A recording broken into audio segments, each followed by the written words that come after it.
A biased and racist teacher, a classroom brimming with tension.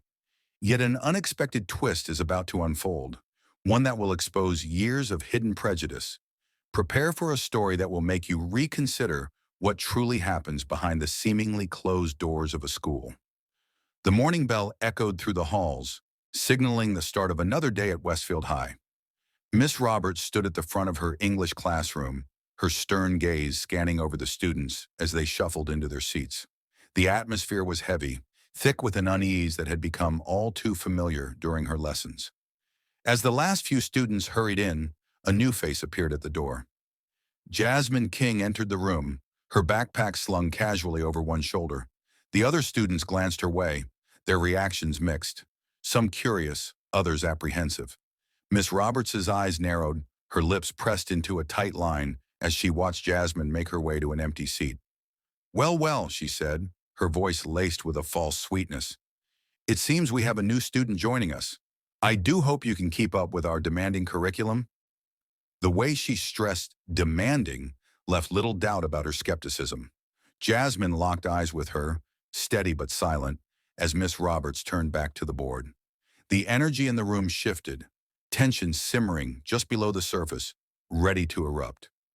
What happens when a teacher's deep-seated prejudice clashes with a student's quiet resilience? Jasmine's next move could change everything. Miss Roberts cleared her throat, her eyes narrowing as they settled on Jasmine. Today we'll be exploring themes of power and oppression in To Kill a Mockingbird. Who would like to begin? Her gaze deliberately skipped over Jasmine's raised hand, focusing instead on several other students before finally landing on her with a tight, disingenuous smile. "Yes, Miss King, do you have something to contribute?" Jasmine straightened in her seat, her voice steady but determined. "I believe the novel reflects how systemic racism—" "Systemic racism?" Miss Roberts cut her off sharply, her tone dripping with condescension. "I think you're confusing this classic American literature with a modern political agenda." A ripple of discomfort passed through the classroom. Some students shifted uncomfortably in their seats, while others smirked, eagerly anticipating the brewing conflict. Jasmine inhaled deeply, her fingers gripping the edge of her desk. "With all due respect, Miss Roberts, the racial injustice portrayed in the novel mirrors—" "That's enough," Miss Roberts interrupted once more, waving her hand dismissively. "Perhaps you should focus on understanding the text as it's written, instead of trying to impose your own interpretations." The tension in the room was palpable now. Jasmine's jaw clenched, but she remained silent, her posture stiff with unspoken defiance. Her quiet resilience only seemed to unsettle the teacher further. Miss Roberts returned to the board, the marker squeaking loudly as she wrote. "Now let's discuss the real themes the author intended. Can anyone tell me about the symbolism of the mockingbird?" As the lesson dragged on, Miss Roberts continually ignored Jasmine's attempts to participate. Each time her hand went up, the teacher's gaze seemed to slide past her, as though she were invisible. The message was unmistakable. Jasmine's voice was not welcome in this classroom. Some of the students began to notice. A few exchanged nervous glances, sensing the growing discomfort. Others, emboldened by the teacher's behavior, shot smug looks in Jasmine's direction. Despite the blatant exclusion, Jasmine kept her composure. She diligently took notes, each stroke of her pen a subtle act of defiance, a refusal to be silenced or pushed out of her education. By the end of the class, Miss Roberts announced a group project. "I'll be assigning the groups myself," she said with a hint of smugness. "We wouldn't want anyone to feel out of place." The underlying meaning of her words lingered in the air like a dark cloud. Jasmine's eyes narrowed slightly as she squared her shoulders, meeting Miss Roberts's gaze with quiet determination. As the bell rang, signaling the end of the class, the students began to file out. Jasmine took her time gathering her belongings, moving with deliberate calmness. Just as she reached the door, Miss Roberts's voice called out, "Miss King, a word." Jasmine turned slowly, her expression carefully neutral. "Yes, Miss Roberts?" The teacher's smile was thin, almost predatory. "I hope you understand that in this class, we focus on facts and analysis, not personal opinions or political agendas. I'd hate to see you struggle because you can't separate your feelings from the curriculum." For a brief moment, Jasmine remained silent. Then, with a composed calm that belied the storm brewing inside her, she replied, "I understand perfectly, Miss Roberts. I look forward to showing you my analysis skills in our next discussion." And with that, she walked out, leaving Miss Roberts staring after her, a flicker of uncertainty flashing across the teacher's face. In the days that followed, Miss Roberts's uncertainty hardened into cold resolve. She was determined to show Jasmine who was in control, regardless of the cost. The next class would not only expose the depths of her prejudice, but also put Jasmine's strength to the ultimate test. As Jasmine turned to leave, Miss Roberts called out with a sharp tone, "Oh, and Miss King, don't forget your group project presentation is due next week. I do hope you're prepared." Jasmine gave a slight nod, her mind already spinning with thoughts. She knew this presentation would be a pivotal moment. Miss Roberts would undoubtedly seize the opportunity to humiliate her in front of the entire class. But Jasmine was resolute. She wouldn't give her that satisfaction. The air was thick with anticipation when the day arrived for Jasmine's presentation. Little did she know that Miss Roberts had been lying in wait for this very moment, ready to unleash her most vicious attack yet. It was a day that would bring the teacher's prejudice and abuse of power into full view before the entire classroom. Taking a deep breath to steady herself, Jasmine faced her classmates.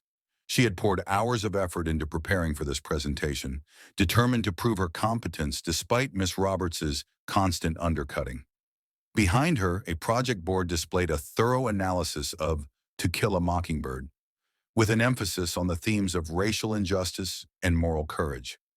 As Jasmine began speaking, Miss Roberts' eyes narrowed, her lips curling into a sneer. The teacher watched her intently, like a predator waiting for the right moment to pounce, her pen tapping impatiently on the grading sheet. The other students shifted uneasily, sensing the charged tension in the room. Halfway through her presentation, Jasmine paused to take questions. Miss Roberts's hand shot up immediately.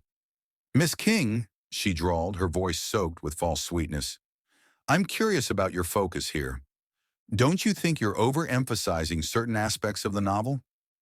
Jasmine's brow furrowed slightly, but her voice remained firm. "I believe the racial themes are central to understanding the book's core message, Miss Roberts." Harper Lee herself stated, "I'm well aware of what the author said," Miss Roberts interrupted, her tone suddenly sharp. "But I'm more interested in why you seem incapable of appreciating the broader literary merits beyond your personal biases." A ripple of shock moved through the classroom. Jasmine's hands clenched at her sides, her carefully maintained composure beginning to crack. "I don't believe my analysis is biased, Miss Roberts. I've backed up every point with textual evidence and academic sources." Miss Roberts stood abruptly, her chair scraping loudly against the floor as she moved to the front of the room, positioning herself between Jasmine and the rest of the class. "Let me make something clear, Miss King," she said, her voice cold. "This constant fixation on race is not only misplaced but disruptive to the learning environment. Perhaps in your previous schools, such narrow interpretations were acceptable, but here we expect a higher standard of academic rigor." The silence in the room was suffocating. Some students stared at their desks, avoiding Jasmine's gaze. Others watched with a mix of shock and twisted curiosity as Miss Roberts continued her tirade. "And furthermore," Miss Roberts pressed on, her voice rising, "your insistence on inserting modern political agendas into classic literature is not only inappropriate, but it shows a fundamental lack of understanding. I'm beginning to question whether you're even capable of handling the material at this level." Jasmine's eyes glistened with unshed tears, but she stood her ground. "Miss Roberts, I respectfully disagree. The themes of racial injustice in To Kill a Mockingbird are as relevant today as they were when the novel was first written. To ignore them is to do a disservice to the author's intent and—" "That's enough," Miss Roberts snapped, cutting her off. "Your attitude is bordering on insubordination. I suggest you take your seat and think long and hard about whether you're truly prepared for the academic demands of this class." With humiliation weighing heavily on her, Jasmine slowly gathered her materials, the teacher's words a painful echo in her mind. But just as she began to sit, a small voice broke the silence from the back of the room. "I thought Jasmine's presentation was really good," the voice piped up. Miss Roberts whipped around, her eyes flashing. And what would you know about literary analysis, Mr. Peterson? Perhaps you'd like to join Miss King in detention to discuss your own academic shortcomings. The student sank back into his seat, silenced. Miss Roberts turned her glare back to Jasmine, who stood frozen by her desk. Well, what are you waiting for? Sit down so we can move on to presentations that are actually worth our time. Jasmine slumped into her chair, her face burning with a mixture of shame and fury. She could feel the eyes of her classmates on her, some sympathetic, others smugly amused. The injustice of it all was nearly unbearable, but Jasmine forced herself to breathe slowly and deeply. As Miss Roberts called the next student to present, Jasmine's mind raced. She knew she couldn't allow this to continue. But what could she do? The teacher held all the power, and speaking out would only lead to more public humiliation. For now, she would endure. But deep inside, a quiet determination was taking root. This wasn't over. As Jasmine sat in her seat, lost in thoughts of justice and retaliation, fate was about to intervene. The classroom door opened, and Miss Roberts looked up, a smug smile tugging at her lips. "Class, I have an important announcement," she declared, her voice sugary and condescending. "I've decided it's time for a parent-teacher conference regarding Miss King's performance."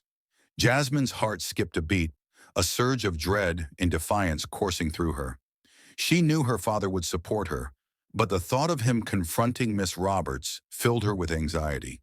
The other students exchanged glances, some curious, others concerned about what might happen next. Miss Roberts continued, seemingly oblivious to the growing tension. "I've requested a meeting with Miss King's parents after school today. I'm sure they'll be very interested to hear about her disruptive behavior and subpar academic performance." As the words left Miss Roberts' mouth, footsteps echoed down the hallway, steady, purposeful, growing louder with each passing second. The classroom seemed to collectively hold its breath, sensing that something significant was about to unfold. The footsteps stopped just outside the door. A brief pause followed, heavy with anticipation, before a firm knock broke the silence. Miss Roberts frowned, clearly annoyed at the interruption. "Come in," she called, her voice tinged with irritation. The door swung open, revealing a tall, distinguished man in a sharp suit. His presence commanded attention, and a ripple of recognition spread through the students. It was Mr. King, the school principal. Jasmine's eyes widened in shock and relief. She glanced at Miss Roberts, who remained blissfully unaware of the connection between her targeted student and the newcomer. Mr. King stepped into the room, his eyes scanning the faces before him. His gaze lingered briefly on Jasmine, a flicker of concern passing between them, before he turned his attention to Miss Roberts. His expression was neutral, but his posture radiated authority. "Miss Roberts," he began, his voice calm but carrying a subtle edge. "I hope I'm not interrupting anything important?" Miss Roberts straightened, plastering a professional smile on her face. "Not at all, Mr. King. We were just wrapping up a lesson on To Kill a Mockingbird. Is there something I can assist you with?" Mr. King nodded, his eyes still fixed on her.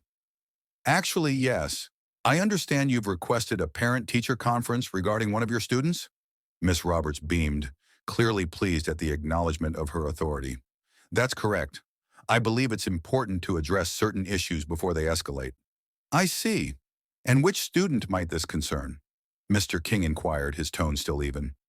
Miss Roberts gestured dismissively toward Jasmine. "Miss King, actually. No relation to you, of course," she added with a light chuckle, oblivious to the rising tension in the room. She made the joke, assuming Mr. King's Chinese-American background meant there was no possible connection. Mr. King's eyebrow raised slightly, the only indication of his reaction.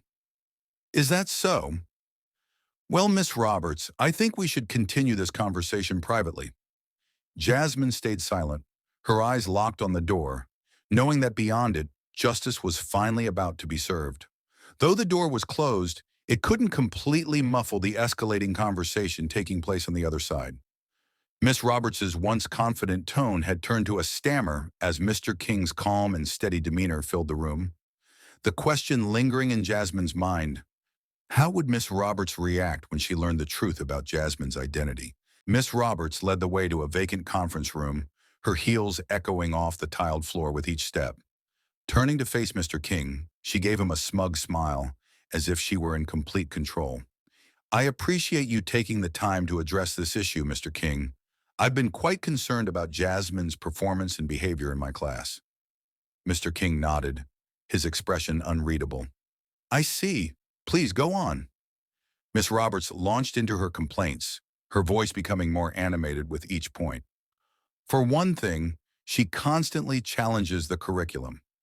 Every discussion gets derailed because she insists on injecting her personal viewpoints, completely disregarding the lessons I've carefully planned.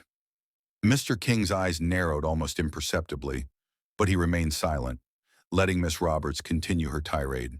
And her attitude, Miss Roberts exclaimed, throwing her hands up in frustration.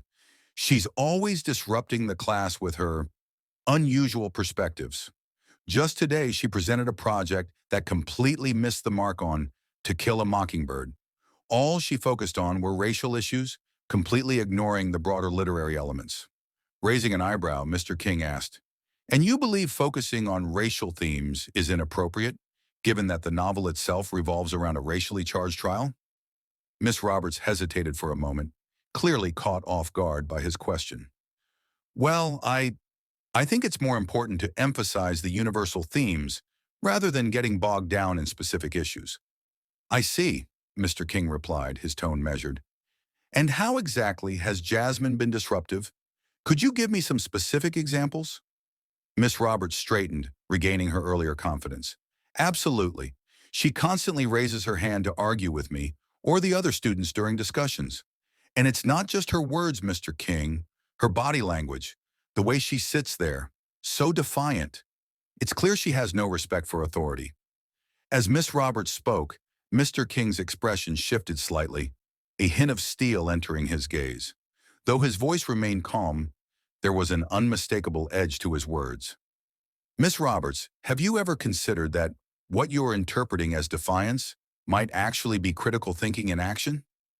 Miss Roberts blinked, taken aback. Well, I hadn't exactly thought of it that way, but Mr. King, you must understand, this girl is simply not suited for our school. Her previous education must have been subpar. Perhaps a different environment would be better for her. Mr. King's jaw tightened almost imperceptibly, though his voice remained steady. I see. And what leads you to believe that Jasmine's previous education was inadequate? Miss Roberts's tone was dripping with condescension as she replied, It's obvious, isn't it? The way she talks, the things she focuses on. It's clear she hasn't been exposed to the academic standards we expect here. Mr. King took a slow, deep breath, his calm exterior betraying none of the storm that raged beneath the surface. Miss Roberts, I think it's time I clarify something for you. Jasmine's previous education was not lacking at all. In fact, I can personally vouch for that. Miss Roberts frowned, confusion spreading across her face. I'm not sure I understand. How could you possibly know that? Mr. King's eyes locked onto Miss Roberts, his gaze unwavering. I know because Jasmine King is my daughter. The color drained from Miss Roberts's face as Mr. King's words sank in. Her mouth opened and closed several times, but no sound came out. The smug confidence that had carried her through the conversation vanished in an instant. You're... Miss Roberts stammered, her eyes wide with shock and growing horror. Mr. King nodded, his expression solemn. Yes, Miss Roberts, Jasmine King is my daughter, and I've been listening closely to everything you've said about her. Miss Roberts stumbled back slightly, her hand gripping the edge of a nearby desk for support. The realization of what she had done, of the prejudices she had laid bare in front of the school principal, and more importantly, in front of a father, crashed over her like a tidal wave. Mr. King, I had no idea, she whispered, barely able to get the words out. Clearly, Mr. King replied, his tone sharp enough to make Miss Roberts flinch. But ignorance does not excuse the behavior you've demonstrated today. Not only have you shown clear bias against my daughter, but your comments suggest a pattern of discrimination that extends beyond a single student. Miss Roberts's mind raced, desperately searching for a way to salvage the situation. Mr. King, please, let me explain. I never intended to. Mr. King raised a hand, silencing her. I think you've explained quite enough, Miss Roberts. We'll have a much longer conversation about this later. But for now, I suggest you return to your classroom. I wouldn't want to keep the students waiting." Miss Roberts, visibly shaken, nodded and turned to leave. As she moved toward the door, Mr. King added, "Oh, and Miss Roberts, I'll be sitting in on your class for the remainder of the day. I'm very interested in observing your teaching methods firsthand." Miss Roberts's hands trembled slightly as she opened the door and led the way back into the classroom. Mr. King followed close behind, his calm yet formidable presence altering the atmosphere in the room. The students immediately straightened in their seats, aware of the tension crackling between the two adults. "Class," Mr. King began, his voice steady but laced with authority, "I think we need to have a serious conversation about respect, diversity, and the true purpose of education." Miss Roberts stood rigid at her desk, her earlier bravado completely gone. Her gaze flickered nervously between Mr. King and Jasmine, her mind still reeling from the revelation she had just received. Mr. King's eyes swept across the room, taking in the faces of the students. "It has come to my attention," he continued, "that there have been some troubling incidents in this class. Incidents that contradict everything our school stands for. Mr. King, I never meant to—" "Never meant to what, Miss Roberts?" Mr. King's voice rose slightly, his calm facade beginning to crack. "Never meant to make racist assumptions about a student's background? Never meant to dismiss valid interpretations of literature because they didn't align with your narrow perspective?" The students sat in stunned silence as Mr. King, usually composed and mild-mannered, laid bare the injustice that had been simmering beneath the surface of their classroom for weeks. "Let me make this absolutely clear," Mr. King said firmly, his eyes fixed on Miss Roberts. "The way you've treated Jasmine, and, I suspect, other students of color, is not only unprofessional, but incredibly harmful. You've created a classroom where students don't feel safe sharing their thoughts or experiences." Miss Roberts attempted to speak, her voice shaky. "Mr. King, please, if I could just explain—" "Explain what exactly?" Mr. King cut her off, his patience clearly wearing thin. "Explain how you dismissed Jasmine's analysis of To Kill a Mockingbird simply because it focused on racial themes? How you've repeatedly ignored her in class discussions? Or maybe you'd like to explain why you assumed her previous education was lacking, just because she doesn't fit into your narrow vision of what a student should be." Miss Roberts's face grew pale as Mr. King laid out her behavior. She scanned the room hoping for someone to come to her defense, but was met with nothing but shocked and disappointed stares. Turning back to the students, Mr. King addressed the class. "Education is not about silencing those who think differently or dismissing views that challenge our own. It's about expanding our minds, having respectful conversations, and learning from others' experiences." He paused, making sure the weight of his words settled in. "What you've seen in this classroom is not education, it's discrimination, and that stops today." The room was heavy with silence. Some students fidgeted in their seats, while others nodded in agreement with Mr. King. Jasmine sat quietly, her eyes glistening with unshed tears of relief and vindication. After weeks of being silenced, she was finally heard. Mr. King's gaze returned to Miss Roberts, who seemed to shrink under his steady, firm look.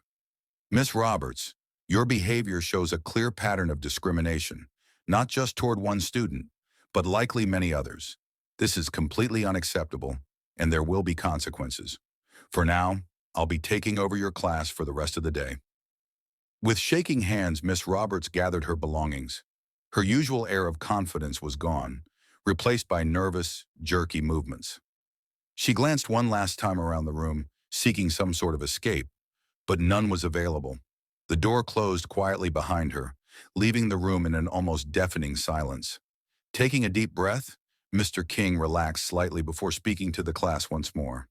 "I'm sorry you all had to witness this, but it's important to understand that prejudice and discrimination have no place in this school or anywhere else. These aren't just empty words. They're the foundation of the values we strive to uphold." He walked to the front of the room, his tone softening slightly. Some students still appeared shocked, while others seemed relieved.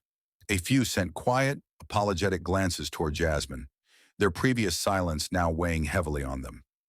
Clearing his throat, Mr. King continued, "I know this has been intense for all of you, but we'll be bringing in a counselor to help everyone process what's happened. For now, class is dismissed early. Take this time to reflect on what you've seen and think about how we can create a more inclusive, respectful environment moving forward. As the students filed out of the room, many stopped by Jasmine's desk, offering words of support. Sarah, who always sat quietly at the front of the room, approached hesitantly. "I'm sorry I never said anything," she whispered. "I knew it wasn't right, but I was too scared to speak up. I promise it won't happen again." Jasmine smiled, a gentle understanding in her eyes. "Thank you, Sarah. Speaking up is hard, but it's how things get better." Outside the classroom, news of what happened spread quickly. Students gathered in small groups, whispering about the events that had just unfolded.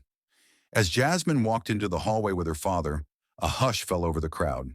Then slowly the students began to clap. At first a few, but soon the applause echoed down the halls.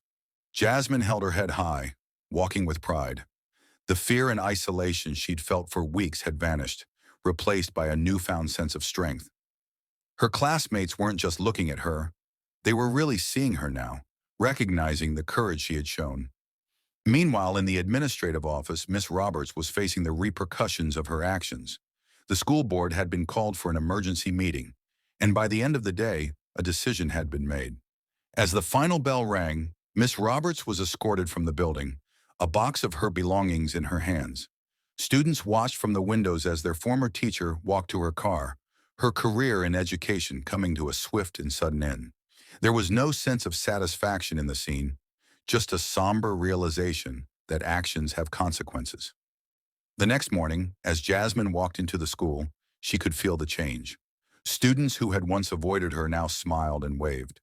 In the hallways, she overheard conversations about new diversity workshops and plans for a cultural awareness club. When she entered her English classroom, now led by a substitute teacher, she was met with warm, supportive faces. The tension that had once filled the room had disappeared, replaced by a feeling of openness and respect. At lunch, Jasmine found herself surrounded by students eager to hear her ideas about making the school more inclusive. Ideas flowed freely, from diversifying the curriculum to creating mentorship programs for minority students. For the first time, Jasmine felt like her voice truly mattered. As Jasmine and her father walked past Miss Roberts' now empty parking spot after school, Mr. King gave her shoulder a gentle squeeze. "You know, Jasmine," he said, "this wasn't just about one teacher or one classroom. What happened here is a reminder that change is possible, but it takes courage. It takes people like you who are willing to stand up and speak out." Jasmine nodded thoughtfully.